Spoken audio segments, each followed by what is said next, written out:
Magkasama nga si Ippo at Itagaki para simulan ang training nito.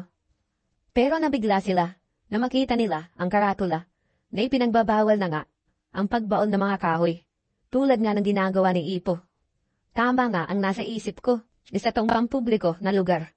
Kaya malamang, ipagbawal nga nila ang ginagawa mo, wika ni Itagaki. Pero ang sama naman kung kailan nakikita ko na ang mga resulta ng training ko, sabi ni Ippo. Pero sa tingin ko, nakabuti na rin ang ginagawa nila. Kasi kung magtatagal pa ang ginagawa mo, baka ikapahamak mo naman. At ano pa mangyari sa katawan mo, senpai? Banggit nga ni Itagaki. Oo, tama ka, sagot ni Ippo.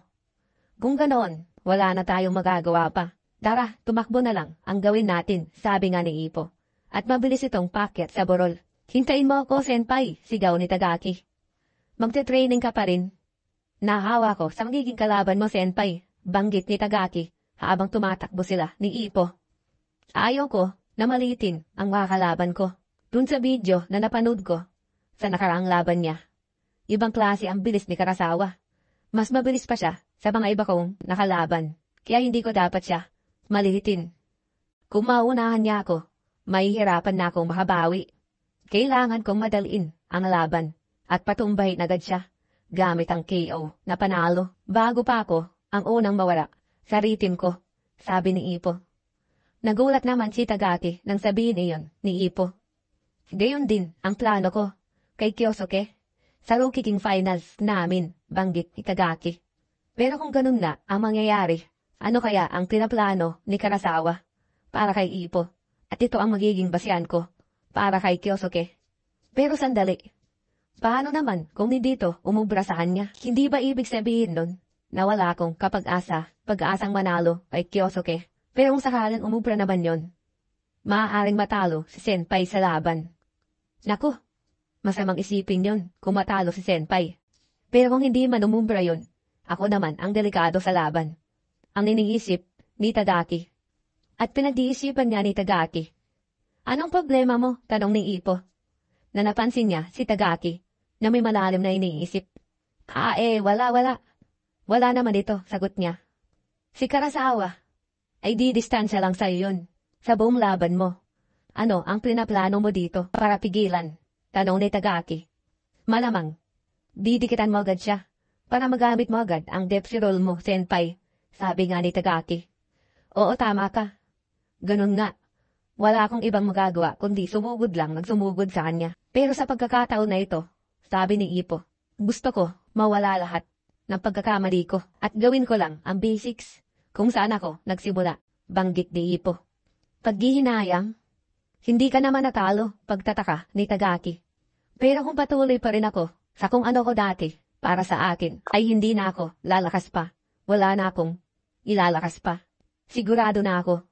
Nakatali lang ako sa isang tao na kailanman ay hindi ko magagawang matalo. Masyado kasi akong umaasa ng sobra sa akin depth roll. Malakas talaga ang technique na yon.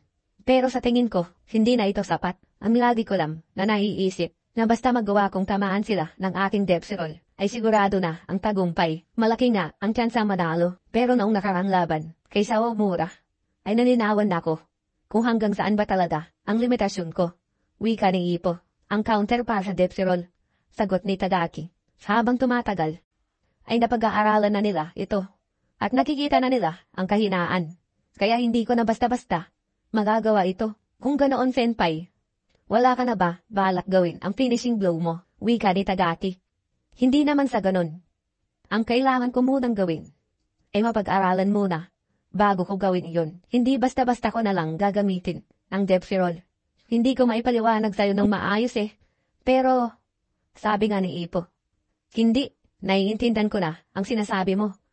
Ang mga basics, ang unang gagawin mo ay pupuruhan mo muna siya ng mga jab mo. Gamit nga ang kaliwang kamao. Tapos, kung napuruhan na nga ang kalaban, tsaka mo na gagamitin ang depth roll mo, sabi ni Itagaki. Tama ka, sa mga sinasabi mo, sabi ni Ippo. Sabi ko na nga ba, sabi ni Itagaki sa sarili niya. Pero may pangamba pa rin ako. Dahil masyado akong maliit para sa weight class ko, kaya nahihirapan akong gamitin ang kaliwa ko. O di kaya, na ako ang mauna sa simula pa lang ng laban, sabi ni Ippo. Kaya nga sobra-sobra ang ginagawa ko At ipinagpapatuloy ko pa rin ang pagtakbo ko.